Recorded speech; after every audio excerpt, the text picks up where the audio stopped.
at T plus 1 hour and 9 seconds into its flight today, re-entering the Earth's atmosphere, currently about 45 kilometers above the surface of the Earth, now 44. We are targeting a soft splashdown in the Indian Ocean, about, northwest-ish of Australia, and we are attempting to, as we did on Flight 4, perform a flip maneuver as well as Starship is at maximum entry dynamic pressure, remains on a good trajectory.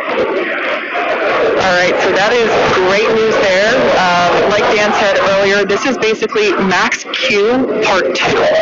So this is the greatest amount of aerodynamic loads that the vehicle will experience during its flight. It's coming back through the Earth's atmosphere. It was above the Earth's atmosphere in space where there was no friction. We can obviously see heat as evidence of that friction buildup. The atmosphere is actually helping to slow the vehicle down. If you're watching the telemetry in the bottom right-hand side, right-hand corner of the screen, you can see that speed is accelerating rapidly.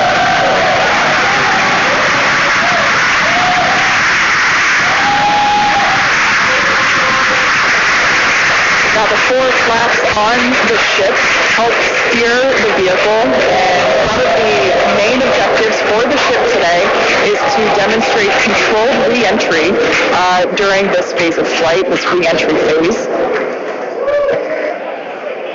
And we have 6 engines on ship, but we only need 3 of them, the 3 sea-level engines. We will have that flip maneuver happen very close to touching down for splashdown. We'll do that flip maneuver, ignite those engines, slow the vehicle down immediately, and then hopefully have what we call a soft splashdown in the water. It's probably going to feel a little bit harder on the top of the surface of the water, but it looks pretty gentle. Yeah, and like we said earlier, we hope to have some more views, even of that phase of the flight. So fingers crossed that we can bring those to you. We are hoping to splash down softer than we did last time on Flight 4. Right now, Starship continuing to make its descent back to planet Earth. Mark 2 remains on a good trajectory. All right, great news there. That tells us that the vehicle is traveling twice the speed of sound.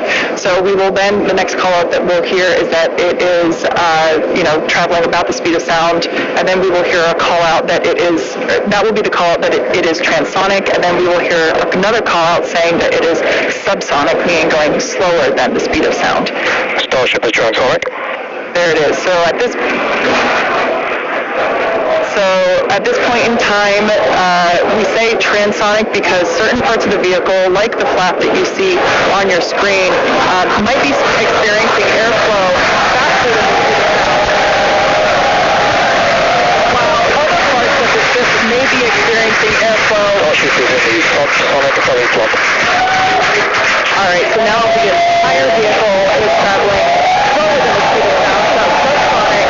The crowd here at Mission Control Hawthorne also getting excited, just like us. We're awaiting a water landing. We are going to reignite the 3 engines to perform that flip maneuver, and we're basically about a minute and a half, away from the landing flip. Yeah, the crowd's getting excited here as we get closer and closer to splashdown. Again, just about a minute away from the expected splashdown, so we should see a lot happening coming up here shortly. We're currently having a view of one of the flaps, and it is a little bit dark on your screen, but hopefully we'll get some good views of the ship as it makes that flip maneuver and touchdown for splashdown. Yeah, guys, we saw that speed drop like a rock. So we're doing a belly flip right now, or a belly flap right now. That's kind of, if you saw the high altitude campaign, that's the unique thing about how Starship comes back. So we've let off pretty much all of the speed we're going to. We're essentially at terminal velocity. Starship is on and remains on target. 5 to go, coming up soon, landing burn.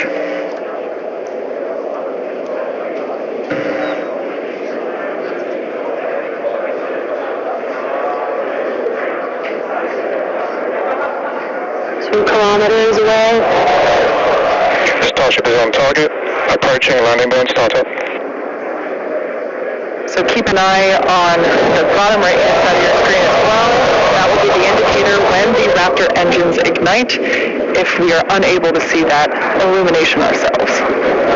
Landing bridge startup.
I don't think we're going to be able to get a ton of extra video of the heat shield, but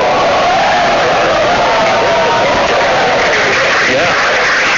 I mean, we hit the target because we had these buoys placed in a pretty specific spot, so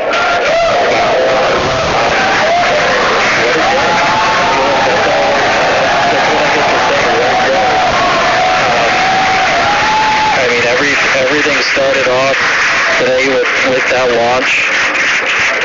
We were able to lift off towards the end of our window, 7:25 a.m. Central Time. 33 to 33 Raptors in the way up hill. Successful hot stage. Booster came back. We watched it come down right behind us. We watched it get caught. And that broke my brain for a while. I'm really happy we had coast for a bit.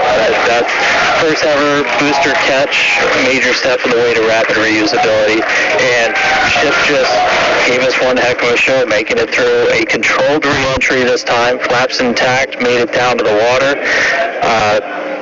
Hey, Starships were meant to fly, and it sure as hell flew today, so let's get ready for the next one.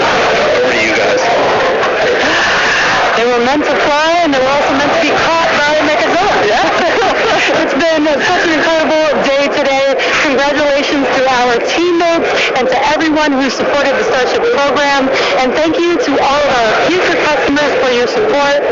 And we'll also like to thank the people of Cameron County, Texas, as well as the Coast Guard, the Federal Aviation Administration, the Government of Mexico, and the Australian Space Agency.